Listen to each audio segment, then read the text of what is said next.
Hello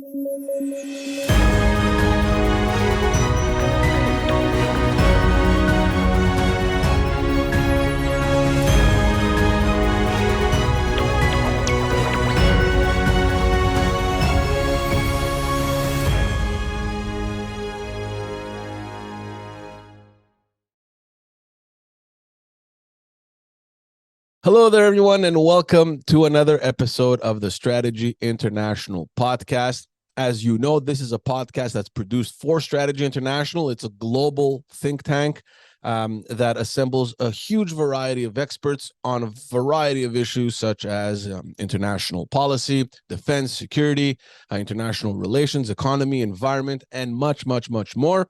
Of course, for more information, you can head on to www.strategyinternational.org, where you're going to find a bunch of publications, very interesting articles that you can read. Speaking of experts, we have another great one with us today, Frederic Lemieux. Thank you for being on the podcast. Thank you for having me. Really appreciate it. And of course, a local boy from Quebec, from my hometown. So it's always good to meet individuals doing great things abroad that started from here, from Quebec, from Canada. Yeah, thank you. Yeah, I miss Canada. We'll probably be there for the holiday season, so I'm looking forward to it. There you go.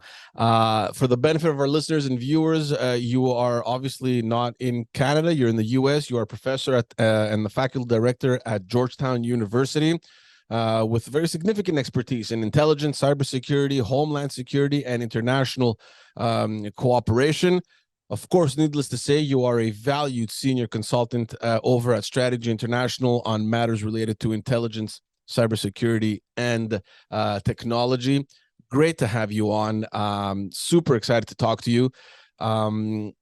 Before we get started, though, just to go back on what I said, the fact that you're from Quebec, and for me, it's always fascinating to be meeting people either from Montreal or anywhere in Quebec that are working abroad, and even whether I travel and I see them anywhere in the world, I'm always curious to know what got them there, right? Whether they're traveling or whether they're living or working abroad. Like in your case, give me a little bit of that background. That whole interest to go down this path, to get interested in the topics that you are excelling at.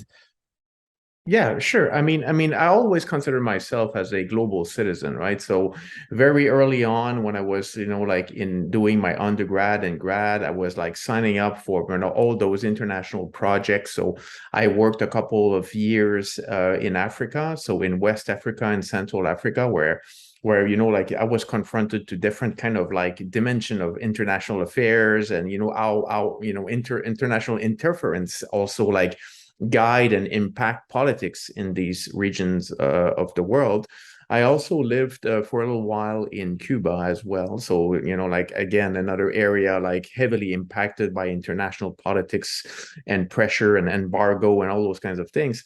And I was really interested by the topic of criminology, criminal mind, and those kinds of things at the same time. So I pursued that aspect. But it turns out that while I was doing my PhD, I developed this interest for developing analytical insights. And that's how I got closer to much more the intelligence aspect of, and that's how, I got involved, in research related to intelligence, sharing intelligence around the world among police agencies, among, security agencies. And to excel in that area, I would say that what became clearer over time was the United States, especially after 9/11, was presenting a lot of opportunity to study intelligence, homeland security, even cybersecurity was bubbling up at that time. So I decided to take an offer from back then, George Washington University. So I did 10 years there. So I moved into the US around 2006, 2007.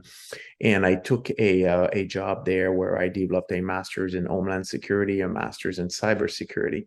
And in 2016, I went to work for Georgetown University, like nearby university, and they were having an interest in really building up on my expertise related to intelligence. Still keep the the cybersecurity aspect of it, but develop more the intelligence. And I was thrilled by that, because not that I put that aside at GW, but I mean, Georgetown really wanted me to develop that aspect. So I went, like head first, and it went very well. I developed a master's there in applied intelligence, a cybersecurity master's program. But I'm also interested, and it might come out during our conversation today, but I'm also interested in disruptive technology and how disruptive technology, intelligence, and security overlap with each other, and how that, like sometime flares up on the battlefield as well. Yeah, we're going to talk about that because, and of course, everyone's focus right now is in Eastern Europe, where there's a major conflict happening. But before we get there, and I want to talk about that because you had an interesting piece on how the use of nuclear weapons or the threat of using nuclear weapons has kind of shifted. But before we get there, I just want to stick a little bit more to this decision that you made in the U.S. And you mentioned the fact that after September 11th, things really changed. And I'm just curious to know how, living in the U.S.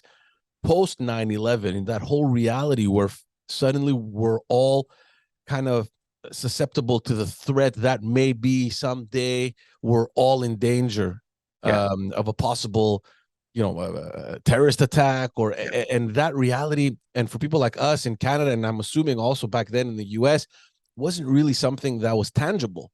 And suddenly from one day to the next, it became almost everyone's reality.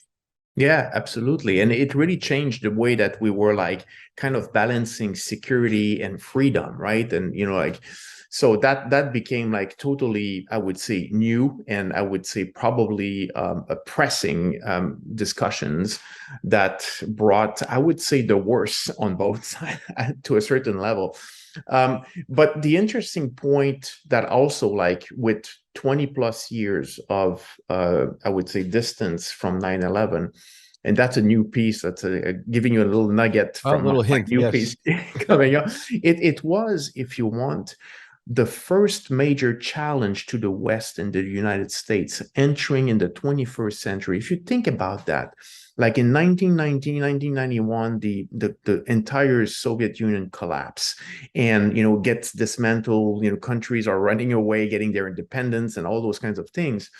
And the U.S. kind of became, for about a decade long, this kind of like leading force in the world, trying to repositioning itself as a superpower.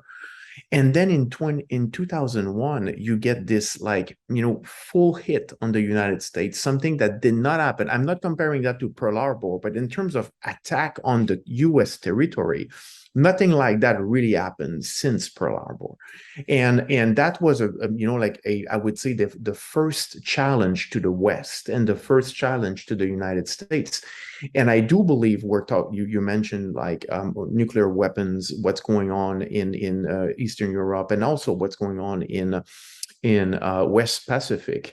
It's this continuity of a challenge to the West, a continuity to saying like there's other models, there's people that are, or countries that are saying like there's other ways we want to explore, we want to impose, we want to realize, and those challenges are right now bubbling up seriously, and we're seeing them happening in front of our eyes right now. Yeah, So I would say that adjustment to terrorism and to a focus on much more, a laser focus on war on terror, also probably disorganize a little bit the capacity of the West to respond to more conventional, I would say, challenge coming from a nation state like Russia, China, North Korea, and Iran. And I think that this is right now, we're racing against the clock, the West, the United States racing against the clock to reposition itself, in front of those new challenges. and it's fascinating because, as technology advances at an exponential speed, Yeah. you have these threats also kind of changing as well. So for countries, and I'm not sure, I mean, you're the expert here, for countries like the US that, or maybe even Canada, that weren't so familiar with, for example, cyber terrorism or cyber attacks, that they have to, like you said, catch up. Yeah. They're already behind the ball while everything is still advancing and evolving. And you have other countries that have taken the lead, or organizations that have taken the lead on these patterns of cyber attacks or cyber terrorism that are way ahead of the curve. Yeah, or they are just less exposed. Just imagine, the level of internet penetration in the US and compare that to China or compare that to Russia. There's far less digital penetration in those countries, which make them less exposed Right. than the US, that is like everything is online, like even or like critical infrastructure is totally online. So it's not just like understanding the threat, but it's realizing how much you are vulnerable to it. And and the multiplication of like angle of attacks on those different systems are just like multiplying and are just like expanding every week, every month, because like we're putting more gadgets out there to support or organization, government agencies, and so on and so forth, to be more efficient. But in the same time, we're just opening the door to more vulnerabilities. Yeah, it's gonna be interesting, because I mean that's the world that eventually we're already living in it. And Correct. it's difficult to imagine how much more it could evolve in 10, 15, 20 years from now. And because we obviously know that it will evolve, Yeah. then we're automatically thinking of what kind of more advanced threats are we opening ourselves up to. It's quite fascinating. I want to get to that article that you wrote, to the publication that you wrote. And again, for everyone wondering or curious to read, you can head on over to strategyinternational.org. And you have all the articles, all publications there of all the people that are collaborating with Strategy International. Just a lot of value that you can find over there.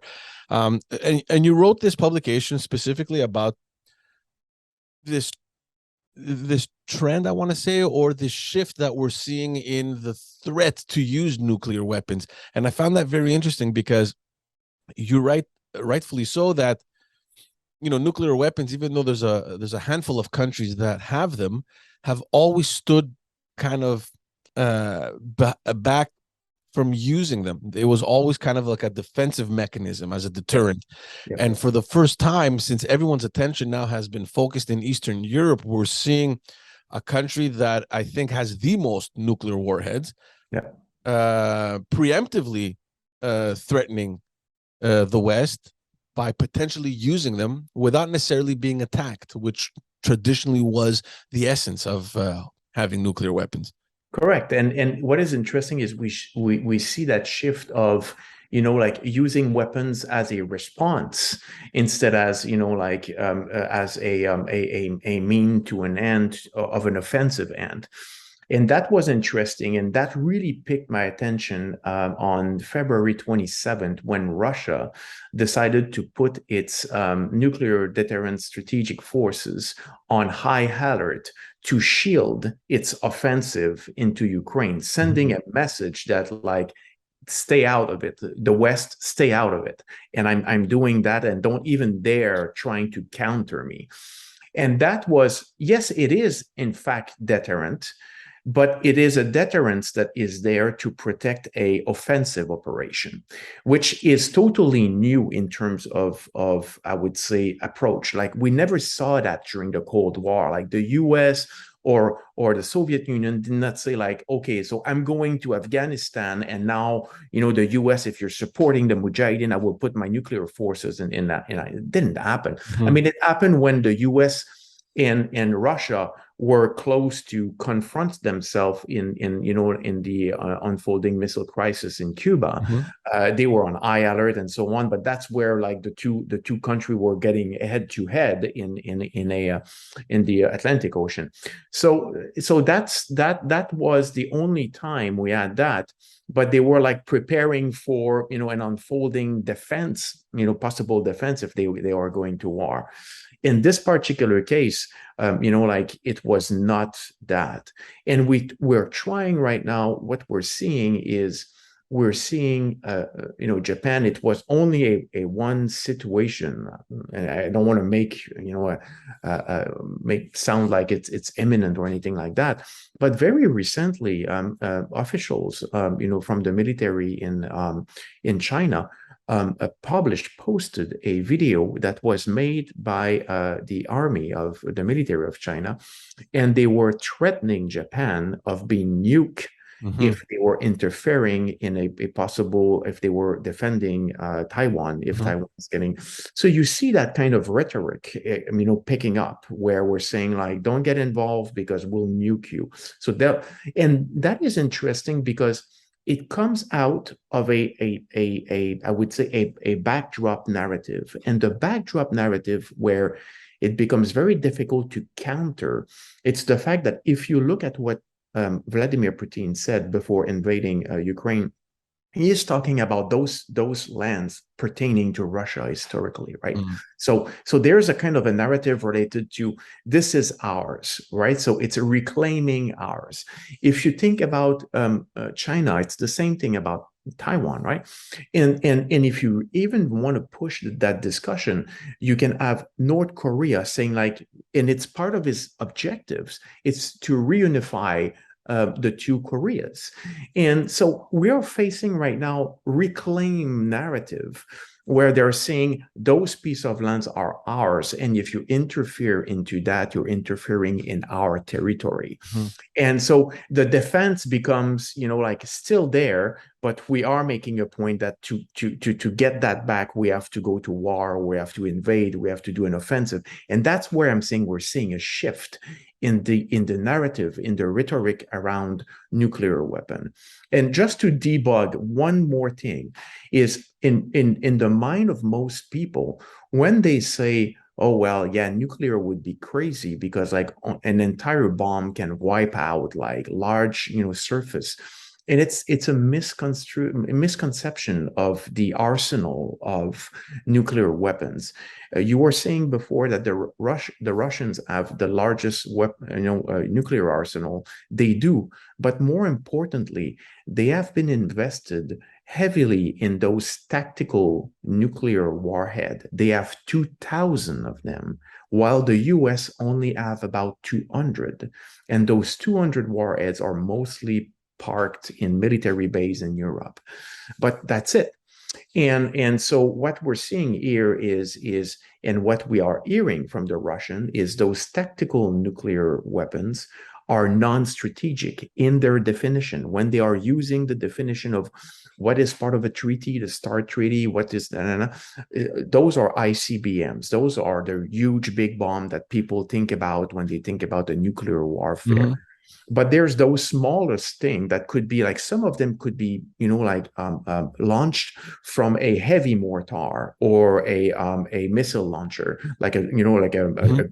ground to ground missile launcher. So that's something that is the Russian are more aware of that leverage on the West, and certainly are using right now in their rhetoric to have the West backing out of their support from Ukraine. But we're seeing the opposite effect. I mean, hindsight. We say hindsight is 2020, and back in late February when Putin came out with his statement, everyone was afraid that is he going to use Yeah. nuclear weapons? It's been almost whatever 8 months later, and we're seeing the complete opposite effect where there's been this enormous solidarity towards Ukraine. You have an enormous fleet of weapons flying into Ukraine from all sorts of partners internationally, and Russia still hasn't done anything. Do you think it has affected, or it will in the future affect its credibility, or is it a topic that you just can't play around with because you just never know?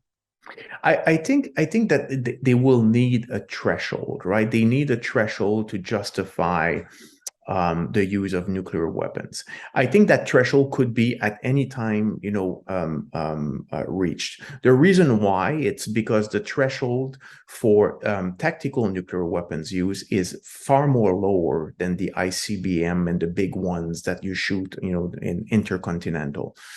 And for example, like if Crimea got to be taken by Ukraine, I mean, you can even see in the nuclear doctrine of Russia that could really impact like nuclear stockpiling. You have also all sorts of military station that are in the complexity of the systems of nuclear missile defense. All those things would be jeopardized if Ukraine were to enter and take over like Sevastopol and so on.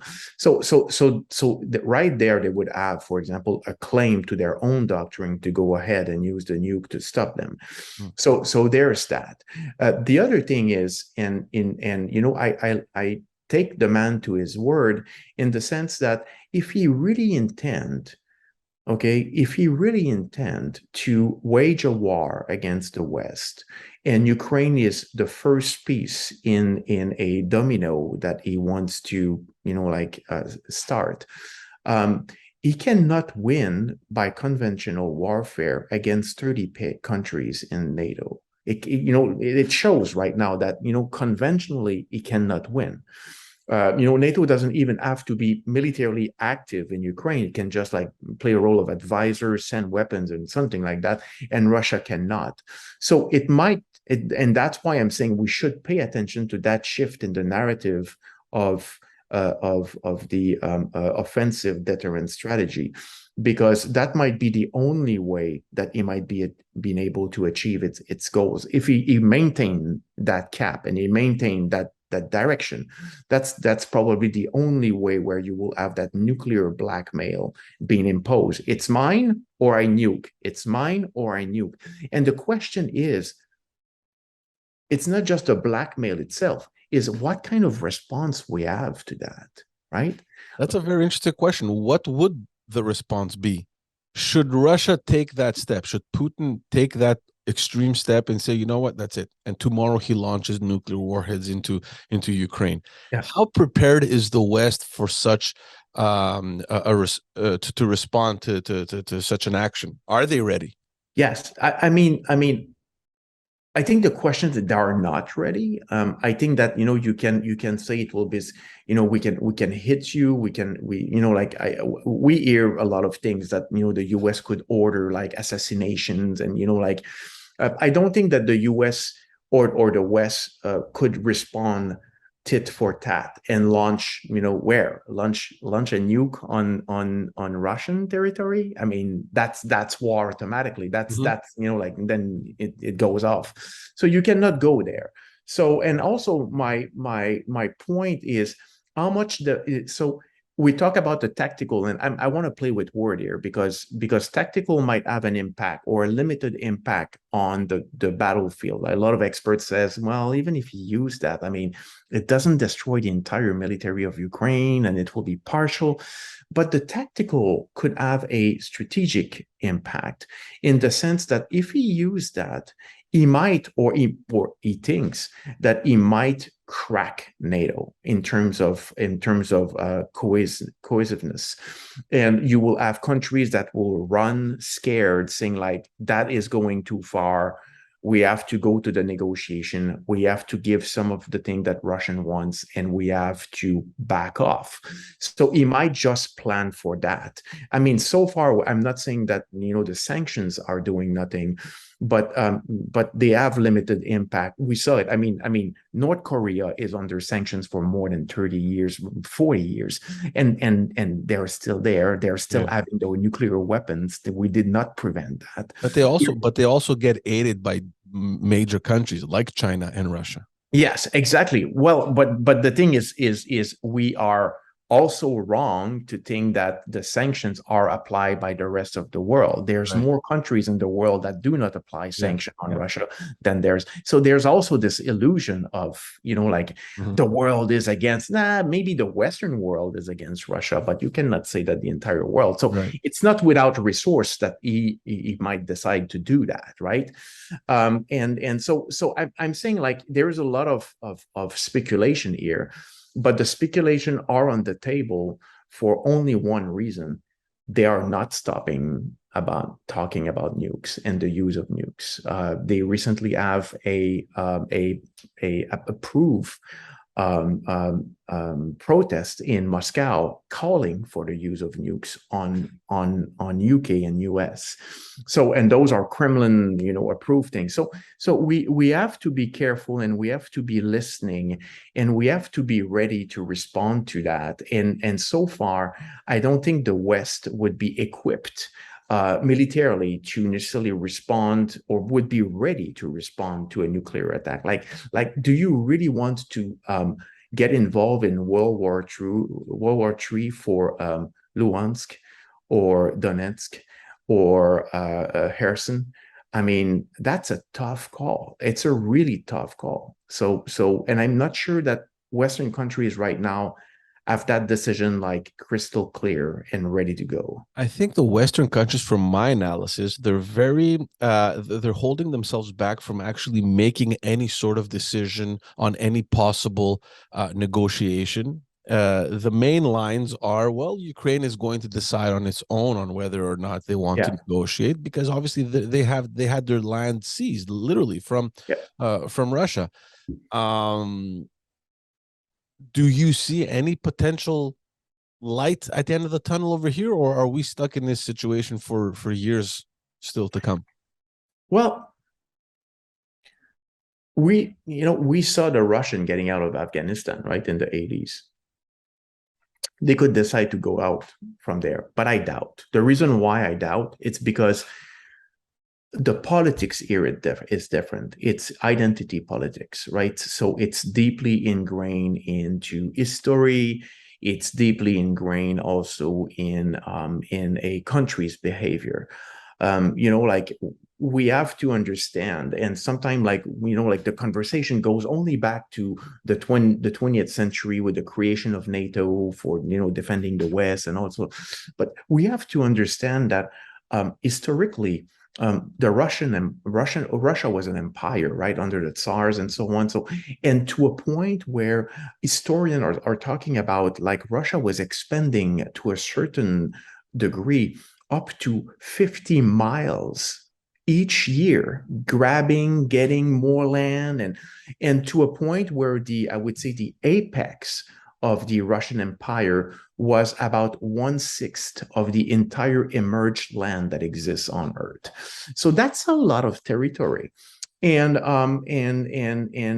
historically, then you have to admit that what happened with the fall of the Soviet Union and the dismantlement of the Soviet Union, the Eastern Bloc, is an anomaly in history. And I'm not sure that there's only Putin that wants to correct that anomaly.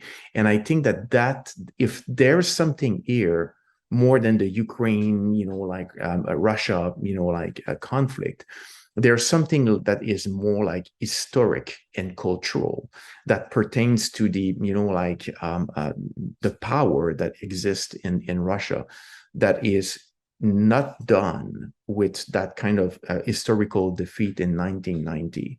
And it's not only shared by Putin, it's shared by a lot of politicians and power brokers in Russia, that we're not done with that, and that like willingness to recover some of it, or to expand the role of Russia in world's affairs. That's interesting. Speaking of that similar topic, I want to get on to another publication that you put up specifically with China and Taiwan. You did mention that before, and that almost immediately as the Russia-Ukraine conflict started, all analysts turned their eyes also to Taiwan for a possible kind of replication, if you want. What is happening over there, and why is Taiwan so important to China?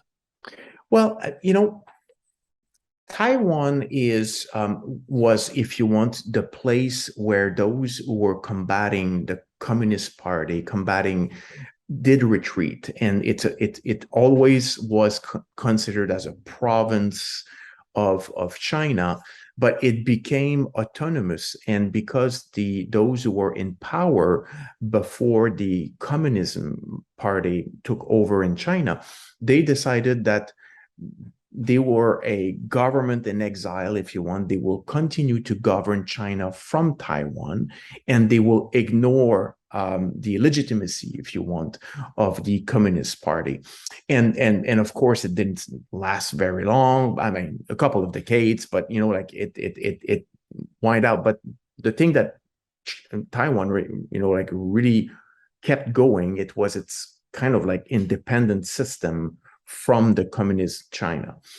And this is something that they want to maintain, and this is something that the US wanted to help to maintain, and having a foothold for democracy in that area, maintaining that democratic ideology. And the way to do that is they went all in terms of specific resources related to technology, especially investment in semiconductors, microchips that goes in all electronic, to these days. And they put that as a main, I would say, foothold and hold on the economy and so on and so forth, to say like, we are committed to Taiwan because we are depending on Taiwan to help us with that.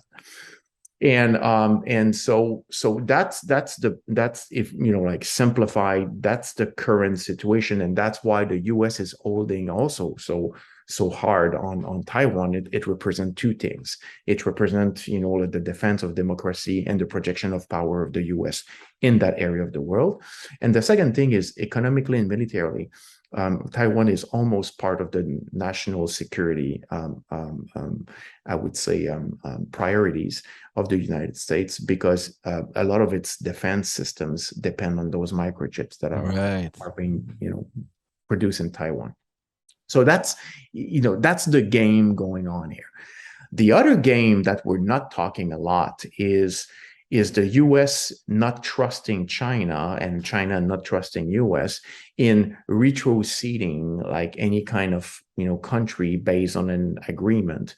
It went wrong with Hong Kong, right? So when Hong Kong was retroceded to China, China made a promise to leave Hong Kong being able to govern itself for at least 50 years. It was an agreement they had, and China kind of breached that agreement, and crackdown after crackdown that was able to really like change the mode of governance over there and take over the governance of Hong Kong, betraying its agreement with the West. So that's why it makes Taiwan difficult to negotiate in that particular thing, because there's a precedent that it might not happen, and the Chinese will not honor their agreement. So that's why there's the position of the West is hardening on that front. And again, it's a territorial claim, right? So China, like Russia, is saying like, that piece of land is mine. Historically, it was mine, and I want to keep to have it back. So that's why it makes those two, I would say, comparable in a certain ways. Another thing that makes it comparable is the way that the US will strategize to defend both, right? So I know that President Biden said like, if China will attack Taiwan, they will respond, they will engage militarily, they will send soldiers to defend. I take that, I would not say with a grain of salt. I think he is serious about that, but I think he wants to disengage of that. So what we're seeing right now is, the bill regarding the microchips in the U.S. to repatriate, the production, or change at least the production sites of microchips to put it elsewhere, like in India, or bring it back in the U.S. is a immediate signal that the U.S. is no longer comfortable with a national security, priority being so close to a China that could invade anytime. So there's that. The other thing that is also signaling that the US might not be involved directly in a conflict with China is the fact that they are using what we call the porcupine strategy. So they are doing exactly what they're doing with the Ukrainians. It's arm them to the teeth, give them like small, mobile, but super effective weaponry and weapon systems to being able to repel any kind of attempt to invade Taiwan and so on. Same thing that they are doing in Ukraine. So they're adapting the same strategy. So that's interesting. On the Chinese side, what we're seeing is Well, there's lessons learned from Ukraine, and they might not be the one you're thinking. Of course, the Russians are taking a hit on the ground on the territory of Ukraine, but the Russian have been very effective in doing the blockade of the Black Sea, and you know, like on February the 23rd, the Russian was not controlling grain export from Mhm. Ukraine, and you know, after that they do. So they have been able to gain a lot out of that and impose themselves into that kind of trade and control of world resources. And the interesting point here is it's probably exactly where the blueprint for the Chinese lies, meaning that the Chinese could emulate what the Russian did in the Black Sea and try to replicate something similar in the Taiwan, in the Strait of Taiwan. And they could choke Taiwan without attacking it. They could choke the West through the trading routes that goes to, which is very important in terms of value but volume as well. And so it could have a lot of, and then you will again put the West in a very uncomfortable situation where you say there's no invasion. There is them deploying their fleet, cutting, some routes and so on and choking Taiwan, but there's no invasion. So the US would say, like, are we going to ignite a third world war over the Strait of Taiwan?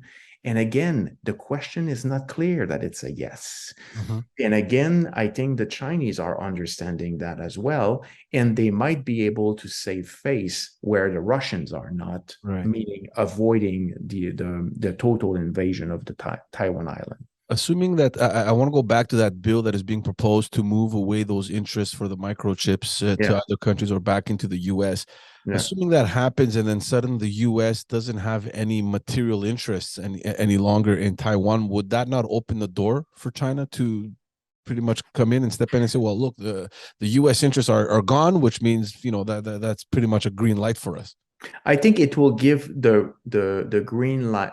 I think right now, okay, again, it's speculation, but I think right now China taking back Taiwan has been assessed as inevitable. Mhm. And now the US try to reduce the pain out of that Right. inevitability. But it doesn't mean that the US will fail its promise of supporting Taiwan to defend itself. But it's kind of like the US probably right now try to extract itself from a very painful trap where it doesn't want to go, like in a world war, for example. Meanwhile, mind you, like it's not a conflict only between the US. It will be a regional conflict, like Japan will be involved. To a certain extent, Australia will be involved, and North Korea can also have its say in getting involved too. They showed us that they have like long-range missiles now, so they can hit that area. So that is just like a really like a powder keg, like ready to explode. So clearly the US will probably wants to extract themselves of that very explosive situation. They probably came to the conclusion that like Taiwan is slipping away at least toward China, and they want to make it painful and they want to make it very difficult for China to move along with that plan and probably maintain its promise that they will always support Taiwanese. Right. So I think they could probably beef up, but they would certainly withdraw any kind of like national security issues that will make it imperative for the US to get involved militarily. How impactful do you think it will be? There's a South Pacific partnership that is being talked about. I think it started earlier this year with different partnerships. You mentioned Australia, Japan, of course. India is heavily involved in there as well. South Korea. How impactful could that be at restricting China in any sort of actions like the ones you refer to? I think China is growing its influence in that area. I think that the US, unfortunately, we are in a situation where China has to gain and the US and the West has to minimize their loss in that game where China trying to gain influence. And that's where Taiwan becomes a key, because if they abandon totally Taiwan, like if it doesn't help Taiwan to defend itself and so on and so forth, all those countries that have a sympathy or have a treaty or have any kind of agreement, trade agreement with the US, will turn their back on the US and would say like, oh gosh, you would not be there for us, so we're better start to negotiate with China right away. So there's this kind of situation as well. So it might not be like those treaty might prevent Taiwan to be invaded. I don't think it's that. I think it's in fact Taiwan must be defended to preserve the US projection of power and trust in that area of the world. Very interesting. We can talk for hours, and I know that you're a very busy man. I don't want to take much more of your time. I want to thank you so much for coming on the podcast. Again, for anyone interested, you can visit strategyinternational.org, read these interesting publications from Frederic Lemieux and from other consultants over at Strategy International. Final note, Frederic, is there anything that you're working on right now that you'd like to share? Give us some knowledge or some value. Yeah, so what I was mentioning at the beginning, like where I was talking about the challenge to the US to the 21st century. So I'm working on a paper for Strategy International, where I'm looking at this redefinition and reconfiguration of the world order. So the paper will be something like the New World Disorder, or the growing irrelevance of the West in the world's affair, because we see like a realignment. We saw what's going on with Middle East and China and Russia. We're seeing what's going on with India and Russia. So there's a lot of realignment, and it's not everybody. And we talked about the sanctions, that it's most countries do not apply those sanctions around the world against the Russians. So there is really a realignment in which we have to look, like further down the road of what would be the role of the West, and is the West ready and capable of letting go of some of the, I would say, leading role that it's having in certain part of the world. So that will be the paper looking at that and why it could happen. Very interesting. I'm looking forward to that. I hope our viewers and listeners are as well. Thank you again, and thank you everyone for tuning in. We'll see you all in the next episode. Take care.